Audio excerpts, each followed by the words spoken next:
ओम साई राम। साई का दर्शन चैनल पर आप सभी का स्वागत है। आज हम श्री सप्टेनकर जी परिवार पर श्री साईं बाबा जी की कृपा कैसे हुई, इस विषय में चर्चा करेंगे। सप्टेनकर जी कुटुंब के विषय में आप सभी ने श्री साई चरित्र के 48वें अध्याय में सुना है, मगर आज हम विस्तार पूर्वक इनके विषय में बात करेंगे। अब श्रीमती पार्वतीबाई सप्टेनकर जी का विवाह 13 वर्ष की आयु में श्री महादेव वामन सप्टेनकर जी से हुआ। अब वामन जी 33 वर्षीय विदुर थे, जिनकी पहली पत्नी और पुत्र की मृत्यु हो चुकी थी।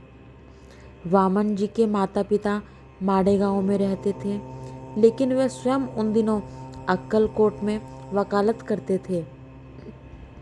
अब उनकी पहली पत्नी और पुत्र की असामयिक मृत्यु के कारण जीवन में उनकी रुचि बहुत कम हो गई थी। अब दूसरी शादी के 4-5 वर्ष के बाद भी कोई संतान न होने पर वे अधिक निराश हो गए। सन 1913 में वामन जी के पिताजी ने उन्हें शिरडी साईं बाबा के दर्शन के लिए जाने को कहा।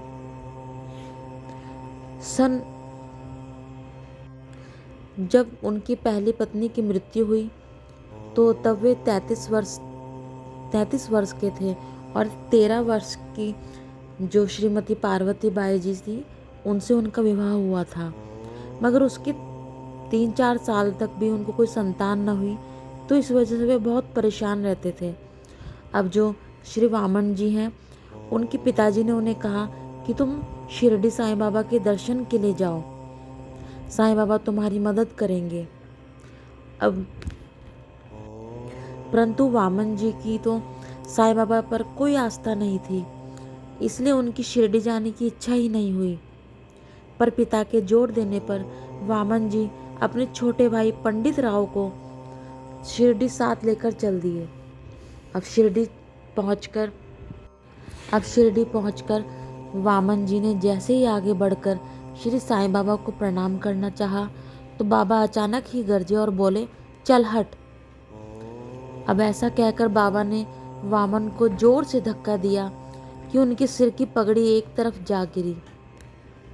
अब 2-3 दिन तक तो बाबा के ऐसे व्यवहार से वे अत्यधिक मायूस व दुखी होकर वापस अपने गांव लौट आए। जिन दिनों वामन शिरडी गए हुए थे, उन्हीं दिनों उनकी पत्नी ने माडेगांव में अपनी देवरानी के साथ सोते हुए एक स्वप्न भी देखा था। अब सपने में वह क्या देखती है कि अचानक ही बहुत तेज रोशनी हुई। जब श्रीमती पार्वतीबाई पानी लेने के लिए गांव के कुएं के पास पहुंची, तो वहां उन्होंने एक फकीर को खड़े हुए देखा, जिसके सर पर कपड़ा बंधा हुआ था। फकीर उनके पास आकर बोला, मेरी बच्ची, तू बेकार है, क्यों थकती है? मैं तेरा घड़ा साफ पानी से भर लाता हूँ। श्रीमती सप्टेनकर जी को फकीर के गलत इरादों के बारे में शंका हुई और वे डरकर घर की ओर दौड़ने लगी।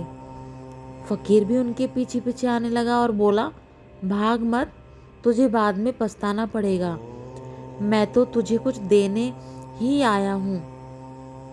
श्रीमती सप्टेनकर ने घर पहुंचकर दरवाजा अच्छी तरह से बंद कर लिया, लेकिन वह फकीर दरवाजे पर पहुंच गया और झिर्रियों से कमरे के अंदर छोटे छोटे कंकड़ फेंकने लगा।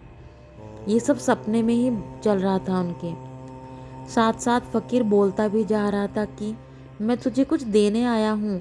घबराहट में जब श्रीमती सप्टेनकर जी चिल्लाने वाली थी कि उनकी नींद खुल गई। आसपास देखा तो उनकी देवरानी तो गहरी नींद में ही सोई हुई थी। अब अगली सुबह जब उन्होंने सपने के बारे में अपने सास ससुर को बताया, तो ससुर जी को इस स्वप्न दृष्टांत के पीछे कोई उद्देश्य लगा और उन्होंने अपने पुत्र वामन से कहा कि तुम्हारी पत्नी का शिरडी जाने का बहुत मन था, शायद इसलिए उसे ऐसा सपना मिला, दृष्टांत मिला, इसलिए तुम इसे साथ लेकर शिरडी चले जाओ। यह सुनकर अब वामन जी तो गुस्से से बोले, इसकी बात क्यों सुनते हो? ये हर वक्त उसी के बारे में सोचती रहती है, इसलिए इसे ऐसा सपना आया। मुझे दोबारा अपनी बेइज्जती नहीं करानी है। किंतु पिता के समझाने पर वामन जी अपनी पत्नी व भाभी के साथ शिरडी गए। अब जब वे शिरडी पहुंचे तो उस समय बाबा लैंडी बाग से लौट रहे थे। बाबा को देखते ही श्रीमती सप्टेनकर जी बड़ी हैरान रह गई, क्योंकि सपने में दिखाई देने वाला फकीर साईं बाबा ही थे। अब श्रीमती सप्टेनकर जी को देखते ही बाबा ने अपना पेट पकड़कर कहा, माँ, मेरा पेट कितना दर्द कर रहा है और मेरी कमर में भी दर्द है। यह सुनकर श्रीमती सप्टेनकर जी बहुत ज़्यादा हैरान हो गई, क्योंकि बाबा ऐसा क्यों कह रहे हैं। तब आसपास उपस्थित भक्तों ने उन्हें बताया कि जब भी किसी भक्त को कोई तकलीफ होती थी तो बाबा ऐसे ही हाव भाव करते थे और उस भक्त की तकलीफ दूर हो जाती थी। 2-3 महीनों के अंदर ही श्रीमती सप्टेनकर जी के पेट और कमर में रहने वाला दर्द हमेशा के लिए छूमंतर हो गया। तब वे समझ गई कि बाबा के उस दिन के हाव भाव उन्हीं के लिए ही थे। यह सोच उनका दिल बाबा के लिए प्रेम और कृतज्ञता से भर गया। अब बाद में जब वे फूल माला नैवेद्य लेकर बाबा के लिए मस्जिद पहुँचे तो रिवाज के अनुसार श्री वामन जी आगे बढ़े और उनकी पत्नी उनके पीछे रही। जैसे पहले पति प्रणाम करते हैं, फिर पत्नी उनके पीछे से प्रणाम करती है। तो जैसे ही श्री वामन बाबा के निकट गए तो बाबा ने पहले की तरह ही उन्हें कहा, चल हट। जब श्रीमती सप्टेनकर जी की बारी आई तो बाबा ने शांति से अपने चरणों में उन्हें सिर रखने दिया। वह मुट्ठी भर उदी हाथ में लेकर उनके माथे पर लगाई और बोले, ले, 1 2 3 4 कितने चाहती है। सभी बाबा का आशीर्वाद पाकर खुश थे, किंतु श्री वामन बहुत दुखी थे। उनके लिए केवल चलहट ही था। अब विचार करने पर उन्हें समझ आया कि ऐसी उनकी बाबा के प्रति गलत धारणा और अपशब्दों के कारण ही हुआ, क्योंकि वे बाबा में आस्था नहीं रखते थे और बाबा के लिए अपशब्द बोला करते थे। इसीलिए बाबा उन्हें 2-3 बार बाबा ने इसलिए उनको ऐसे बोला। तब उन्होंने निश्चय किया कि जब तक बाबा उन्हें भी अपनी कृपा आशीष देकर स्वीकार नहीं करेंगे तब तक वे शिरडी से वापस नहीं जाएंगे। अब कुछ ही दिनों में उन्हें अवसर मिल गया। एक दिन बाबा मस्जिद में अकेले बैठे थे। अब श्री वामन जी को तो मौका देखा कि बाबा तो अकेले बैठे हैं। अब बाबा को देखकर दौड़कर बाबा के पास गए और भावपूर्वक एकदम अपना माथा बाबा के श्री चरणों पर रख दिया। बाबा ने उनके माथे पर हाथ फेरा और अपने पास बैठा लिया। इतने में ही एक महिला भक्त वहां आई और बाबा के पास बैठकर उनके चरणों की सेवा करने लगी। बाबा उस महिला से बातचीत करने लगे, जो हूबहू श्री वामन की ही आप बीती थी। बाबा बोले, लोग कहते हैं कि मैंने उनका लड़का मार दिया है। क्या मैं लोगों के लड़के मारता हूँ? अरे मैंने वामन जी बोलते थे कि श्री साईं बाबा जी ने ही उनका लड़का छीना है उनसे। तो साईं बाबा उनकी वामन जी की कहानी उन महिला को सुना रहे थे।